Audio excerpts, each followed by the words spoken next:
mengajak ke neraka. Laki-laki yang kawin dengan perempuan musyrik, dia akan dibawa oleh si istrinya masuk neraka. Dan wanita yang menikah dengan laki-laki yang musyrik, dia akan dibawa oleh si laki-lakinya tadi masuk neraka. Orangnya tidak pernah ngaji fikih akan ribut. Wah, ini gimana peraturan tidak adil? Dia tidak tahu bahwa di Quran sudah ada yang seperti itu. Bismillahirrahmanirrahim. Bersama saya Syarif Rahmat, kita bertemu di acara Obrol.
Assalamualaikum warahmatullahi wabarakatuh. Alhamdulillah wassalatu wassalamu ala Rasulillah wa ala alihi wa sahbihi wa man tabi'ahu wa ala rabbi shrah li sadri wa yassir li amri wahlul 'uqdatam min lisani yafqahu qawli. Subhanaka la ilma lana illa ma 'allamtana innaka antal alimul hakim. Amma ba'du. Yang terhormat Bapak pimpinan Statistik, Bapak Raden Andian, segenap keluarga besar Statistik dan mbak-mbak yang dimuliakan. Alhamdulillah pada siang ini kita kembali dapat bersama dalam mengkaji ayat-ayat firman Allah dalam Al-Quran. Dan kali ini kita akan kembali membahas firman Allah di dalam surah Al-Baqarah nomor ayat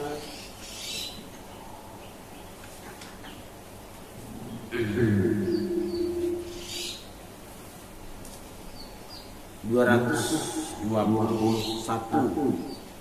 Al-Baqarah 221.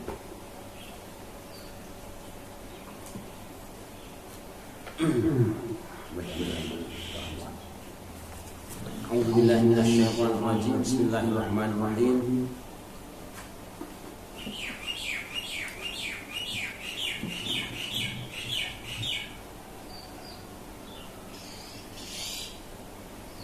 ولا تنكحوا المشركات حتى يؤمنن ولا أمنة مؤمنة خير من مشركة ولو أعجبتكم ولا تنكحوا المشركين حتى يؤمنوا ولا عبد مؤمن خير من مشرك ولو أعجبكم أولئك يدعون إلى النار والله يدعو إلى الجنة والمغفرة بإذنه ويبين آياته للناس لعلهم يتذكرون. Silakan dibaca terjemahnya.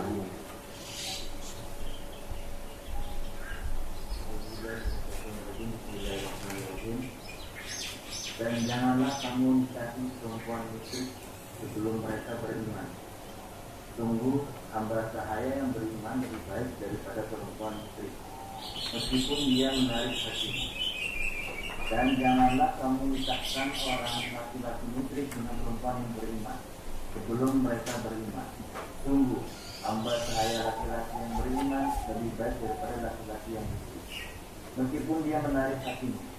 Mereka mengajak ke neraka, sedangkan Allah mengajak ke surga. Dan ampunan dengan izinnya Allah menerangkan ayat-ayatnya kepada manusia agar mereka mengambil pelajaran. Sadaqallahu. Ada dua kata di dalam ayat ini. Yang pertama wala tangkihu dan yang kedua wala tunkihu. Wala tankihu artinya kamu laki-laki jangan mengawini, dan wala tungkihu artinya kamu laki-laki jangan mengawinkan. Wala tankihu, jangan kamu menikahi al-musyrikati, wanita-wanita yang menyekutukan Allah, hatta yu'minna sehingga mereka beriman. Wala amatun mu'minatun khairum min musyrikatin walau a'jabatkum. Budak wanita yang beriman itu lebih baik daripada wanita musyrik walaupun dia menawan hatimu. Umumnya kita kalau akan mencari istri, itu hal pertama yang menjadi pertimbangan kita biasanya itu wajah. Oleh karena itu di sini disebutkan a'jabatkum, menawan hatimu, mengagumkan kamu. Itu normal, kecuali mungkin yang tidak punya mata. Allah menentukan jangan kamu mengawini wanita-wanita musyrik walaupun menarik hatimu. Lebih baik wanita mukminah walaupun jelek dan tidak menarik hatimu. Syukur-syukur kalau ada mukminah menarik hatimu. Ini adalah hukum bagi orang yang akan menikahi. Larangan di sini menuju kepada hukum haram. Artinya apa? Setiap wanita yang bukan beragama Islam, wanita kafir apapun agamanya, mereka haram dikawini. Ini sekarang sedang trendy, orang tidak lagi peduli dengan agamanya, asal suka kawin, suka kawin. Padahal menikahi wanita yang musyrik itu hukumnya haram. Selain wanita mukminah, hukumnya haram. Yang kedua, wala tunkihul musyrikina. Jangan kamu mengawinkan kepada orang-orang musyrik. Maksudnya apa? Jangan kamu kawinkan anak-anak perempuan kamu yang muslimah kepada laki-laki musyrik. Wala antum mu'minun khairul musyrikin walau ajabakum. Budak laki-laki yang beriman itu lebih baik daripada laki-laki musyrik walaupun dia menawan hatimu. Ada hal-hal yang membuat kamu senang dan tertarik dengan dia. Ini ketentuan. Mengapa? Ulaika yad'una ilan nar. Mereka itu nanti akan mengajak ke neraka. Laki-laki yang kawin dengan perempuan musyrik, dia akan dibawa oleh si istrinya masuk neraka. Dan wanita yang menikah dengan laki-laki yang musyrik, dia akan dibawa oleh si laki-lakinya tadi masuk neraka. Wallahu yad'u ila jannati wal maghfirati bi'idzni. Padahal Allah menyeru kamu semua untuk masuk surga, untuk dapat ampunannya dan masuk surga dengan izin Allah. Dan gampang hukumnya ini.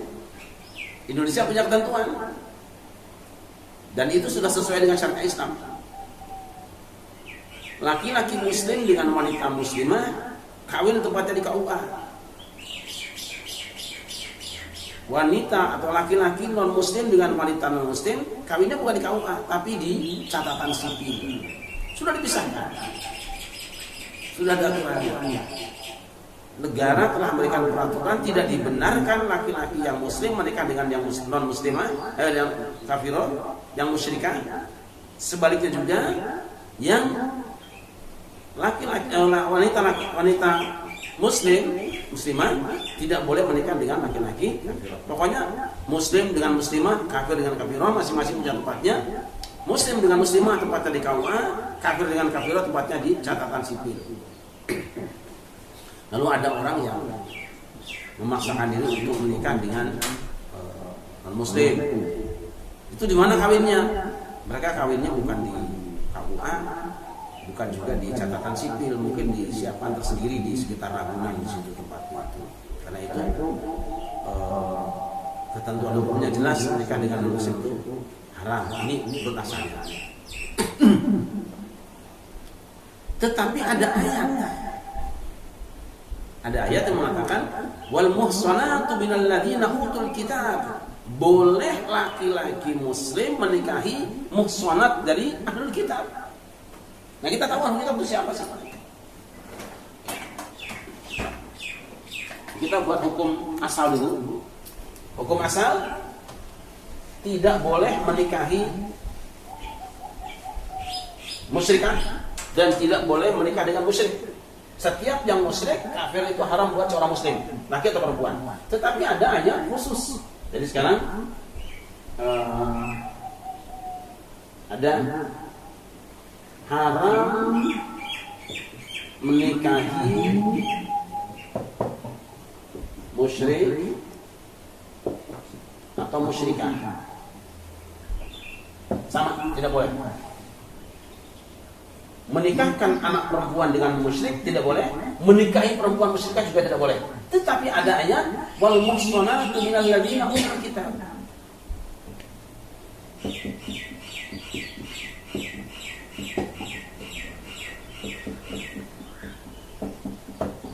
Boleh menikahi wanita-wanita ahlul kitab. Jadi seorang muslim boleh dengan wanita ahlul kitab. Padahal kita tahu ahlul kitab itu bukan mukmin, dia kafir.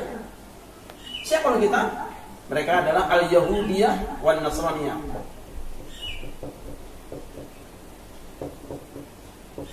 Yang kita tahu Yahudi dan Nasrani itu juga kafir. Ketentuannya tadi, kalau musyrik, kalau kafir, haram dikawini dan haram dikawinkan dengan anak kita. Lalu bagaimana ini? Kok tiba-tiba ada ayat yang mengatakan bahwa ahlul kitab itu wanitanya boleh dikawini? Yang tidak boleh kalau laki-laki ahlul kitab menikah dengan wanita muslimah. Di sini muncul masalah yang baru. Sebahagian mengatakan berdasarkan ayat ini, ayat di dalam surah Al-Maidah ayat ini adalah mengkhususkan dari hukum yang pertama, mengecualikan dari hukum yang utama. Jadi kalau asalnya musyrikah itu haram dikawini, tapi khusus musyrikah ahlul kitab, karena yang namanya musyrikah itu banyak. Ada musyrikah Nasrani, musyrikah Yahudi, musyrikah Konghucu, musyrikah Majusi. Mereka musyrikah. Menurut asalnya semua musyrikah itu haram dikawini menurut asalnya. Lalu muncul ayat ini, maka posisi ayat ini adalah menjadi mukhassis atau membatasi, mengkhususkan dari yang umum sifatnya. Jadi tidak semua orang musyrikah itu tidak boleh dikawini, atau menurut asalnya semua orang musyrikah haram dikawini, dikecualikan adalah ahlul kitab, yang itu adalah Yahudi dan Nasrani. Ini bagi para santri sudah biasa saja kalau ada yang namanya taksis itu biasa saja. Makanya biasanya kalau ada yang ngurus negara itu pernah jadi santri, kadang-kadang peraturannya itu tidak dimengerti oleh orang yang tidak pernah ngaji. Misalnya begini, seluruh masyarakat tidak boleh melakukan mudik atau pulang kampung dari mulai tanggal 6 sampai tanggal 17 Mei. Ini umum, semua orang. Tiba-tiba ada seseorang yang mengatakan untuk santri hendaknya diizinkan pulang kampung atau mudik. Ini orangnya tidak pernah ngaji fikih akan ribut. Wah, ini gimana peraturan tidak adil? Dia tidak tahu bahwa di Quran sudah ada yang seperti itu, ada nama taksis. Ya, sama seperti kita makan kan, kita diharamkan makan daging babi, haram makan bangkai, haram makan darah. Tetapi ada hadis mengatakan uhilat lana maitatan wa daman, fa amal maitatan fa jalal burhub, wa amal daman fa kaidu watihar. Asalnya semua darah, semua bangkai itu haram. Tetapi datang hadis, ada 2 jenis bangkai yang dihalalkan dan ada 2 jenis darah yang dihalalkan, yaitu 2 bangkai ikan dan belanang. 2 jenis darah yang halal itu adalah jantung dan limpa. Jadi jangan nanti Allah dikatakan Allah tidak adil ini. Kok ada darah yang dihalalkan? Ya itu namanya taksis, membatasi dari yang umum tadinya. Jadi bagi kita para santri biasa saja, karena ada pengumuman mulai tanggal 6 sampai 17 Mei tidak boleh pulang kampung, lalu datang peraturan kalau santri boleh pulang kampung jangan dihalangi. Itu biasa saja, itu biasanya namanya taksis itu. Tapi bukan berarti bahwa itu dipraktekkan benar, karena apa sih? Larangan mulai tanggal 6, santrinya sudah pulang sebelum masuk bulan Mei, santai saja. Namanya santri juga biasa pintar, itu bahasa santai saja, diplomasi saja. Dilarang tanggal 6, belum tanggal 6 udah rapi semua, pesantren udah kosong sekarang santai. Jadi tidak bisa diributkan. Dan kembali ke ayat tadi. Di ahlul kitab adalah kelompok yang dikecualikan di dalam hukum ini. Ya. Wanita ahlul kitab tidak seperti wanita musyrikah yang lain. Maka menikahi mereka wanita-wanita Yahudi dan Nasrani itu secara tekstual menurut ayat ini adalah dibolehkan. Dia tidak termasuk yang diharamkan. Ini adalah pendapat mayoritas sahabat Nabi dan para ulama. Maka tidak mengherankan kita kenal yang namanya Yasser Arafat, itu ketua PLO, istrinya kan siapa namanya Suha, ya. Itu orang wanita Yahudiyah, turunan Yahudiyah, ahlul kitab, bukan muslimah. Nah, tetapi ada pendapat lain yang mengatakan bahwa menikahi wanita ahlul kitab juga tetap haram. Kenapa? Dikatakan mereka adalah orang-orang yang mempertuhankan manusia. Mereka musyrik. Qalatil yahudu Uzair ibn Allah, qalatil nasara al-Masih ibn Allah. Orang Yahudi mengatakan Uzair anak Allah, dan orang Nasrani mengatakan Yesus anak Allah. La a'zam syirkan mimman qalat rabbiya Isa bin Maryam. Kira-kira begitu. Aku tidak melihat ada satu kemusyrikan kecuali orang yang mengatakan bahwa melebihi orang yang mengatakan bahwa Nabi Isa Tuhan. Nabi Isa itu Allah. Nah, orang-orang Nasrani mengatakan bahwa Nabi Isa itu Allah Tuhan. Berarti mereka adalah musyrik. Kalau mereka musyrik maka haram dikawini di dasarnya. Jadi mereka mencoba memberikan pemahaman makna musyrik itu sendiri. Kalau begitu berarti ayat di atas tidak berlaku, bukan tidak berlaku, tetapi mengisyaratkan bahwa ada ahlul kitab yang tidak musyrik. Karena tidak semua orang yang hidup di masa Rasulullah ahlul kitab itu tidak semuanya menyembah Nabi Isa. Ada yang masih tidak menyembah Nabi Isa. Berarti ke situ arahnya. Nah, di sini kita akan membaca penjelasan dari Imam Zaid bin Ali supaya kita bisa melihat penjelasan para ulama tentang hubungannya dengan hadis ini, tentang ayat-ayat ini tentang hadis ini.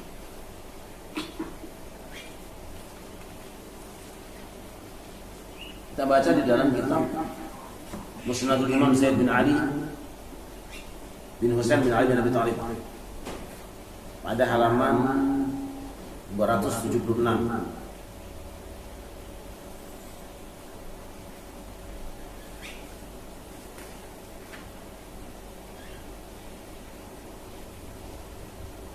Ali mengatakan, yatazawwajul muslimul yahudiyyata wan nasraniyata wa la yatazawwajul majusiyah wal musyrikah.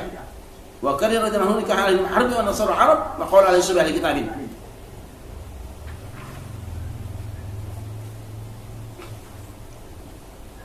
Boleh seorang muslim menikahi wanita Yahudiyah dan Nasraniyah, tetapi tidak boleh menikahi wanita Majusiyah, tidak pula wanita musyrikah. Dan Ali bin Abi Thalib tidak suka jika seorang muslim menikahi ahlul harbi wa nasara arabi, jadi wanita dari musuh Islam, dan Nasrani Arab. Kenapa? Karena laisu bi ahli kitabin. Orang Nasrani Arab itu tidak bisa disebut dengan ahlul kitab. Nah, ini perkuat oleh pernyataan Imam Syafi'i ketika ada dalam kitab Al-Umini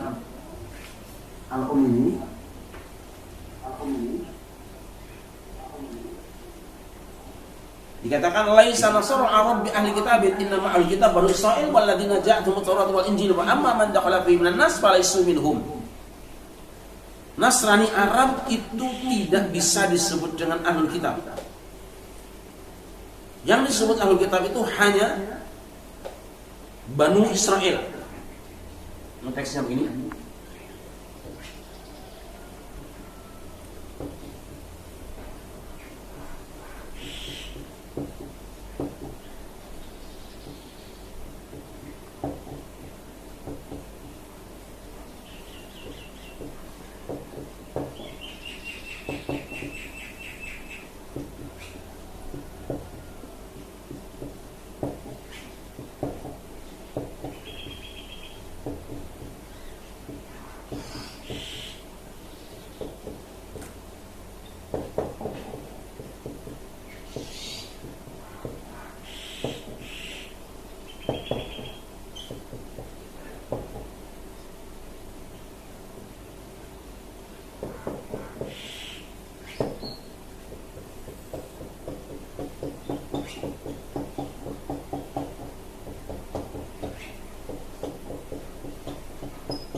Laisa nasru Arab bi ahli kitab innam ahli kitab Banu Israil walladzina ja'atuhum Taurat wal Injil wa amma man dakhala fihi minan nas falaysu minhum. Nasrani Arab itu bukanlah ahlul kitab. Ahlul kitab itu hanyalah tiga syaratnya Banu Israil, anak keturunan Israel, punya silsilah yang mutasil sampai kepada Nabi Yakub. Dan yang kedua, walladzina ja'atuhum Taurat wal Injil, dan orang-orang yang kepada mereka datang Taurat dan Injil. Jadi syaratnya dua. Syaratnya dua. Yang pertama, dia punya nasab langsung sampai kepada Nabi Yakub, diketahui nasabnya. Dan yang kedua, mereka memang mendapatkan Taurat dan Injil. Kita tahu orang-orang Nasrani Arab itu bukan Bani Israel. Mereka orang-orang Arab. Kalaupun mereka bergabung masuk ke dalam agama Nasrani atau Yahudi, kalaupun mereka membaca kitab Yahudi dan Nasrani, Taurat dan Injil, tetapi mereka kan gagal dengan syarat yang pertamanya, itu Banu Israel. Tidak bisa menunjukkan bahwa mereka punya hubungan nasab dengan Banu Israel. Maka dia tidak termasuk di dalam kalangan ahlul kitab. Juga yang kedua, ada Banu Israel, tetapi tidak berpegang dalam Taurat dan Injil, tidak mendapatkan dan berpegang pada Taurat dan Injil, maka mereka tidak masuk di sana. Oleh karena itu dikatakan Nasrani Arab, orang Arab yang masuk Nasrani bukan ahlul kitab, sebab mereka meskipun membaca kitab Taurat Injil, meskipun mereka mengakui kebenaran Taurat dan Injil, tapi mereka bukan Banu Israel, tidak termasuk dalam kalangan Bani Israel. Falaisu minhum. Makanya dikatakan wa amma man dakhala fihi min nas falaysa minhum. Adapun orang-orang yang masuk ke dalam agama Yahudi dan Nasrani dari kalangan Arab, maka mereka tidak termasuk di antara ahlul kitab, tetap wanitanya haram dikawini. Saya mencoba meramu dari beberapa pendapat ini dan mengambil analisis. Kita tahu bahwa dalam Al-Quran itu ada ayat mengatakan laisu sawa'a min ahli kitabi ummatun qaimatun. Mereka tidak sama. Ada di antara ahlul kitab itu Yahudi dan Nasrani yang memang menjadi umat yang baik. Dan ini mengindikasikan bahwa yang dimaksud dengan ahlul kitab di dalam ayat wal muhsanatu minal ladzina utul kitab itu bukan lagi wanita yang masih menganut agama Yahudi atau Nasrani, tetapi mantan-mantan Yahudi dan Nasrani yang sudah berpindah menjadi mukmin, walaupun mereka tadinya Yahudi dan Nasrani, begitu sudah mukminah, maka dia boleh dikawini oleh seorang muslim. Adapun yang belum masuk Islam, mereka tidak termasuk ke dalam kategori ahlul kitab. Mengapa? Sebab mereka masih menyembah Uzair dan Yesus Kristus. Kalau dengan cara ini, insya Allah kita akan mudah mengambil kesimpulan Bagaimana dengan Nasrani di Indonesia? Arab saja masih bertentangan dengan Israel, masih dekat dengan Israel, sudah diharamkan. Semua orang di luar turunan Bani Israel, anak turunan Nabi Yakub, yang masuk ke dalam agama Yahudi atau Nasrani, mereka tetap tidak bisa disebut dengan ahlul kitab. Karena mereka bukan ahlul kitab, maka wanitanya tetap haram dikawini. Nah, begitulah di Indonesia, semua orang Jawa, orang Sunda, orang mana saja yang masuk Kristen tidak bisa disebut dengan ahlul kitab. Mereka tetap statusnya adalah musyrikah. Kenapa? Karena mempertuhankan makhluk Allah, mempertuhankan Nabi Isa, mempertuhankan Uzair misalnya, maka mereka tidak bisa disebut dengan ahlul kitab. Kalau bukan ahlul kitab, maka hukumnya kembali kepada musyrikat. Mereka wanita-wanita musyrik yang menyekutukan Tuhan, yang hukumnya wala tankihul musyrikat, dan kamu jangan mengawini wanita-wanita musyrikat, haram hukumnya. Lantas bagaimana kalau tiba-tiba kita memaksakan kawin dengan wanita Kristen? Itu sudah zina.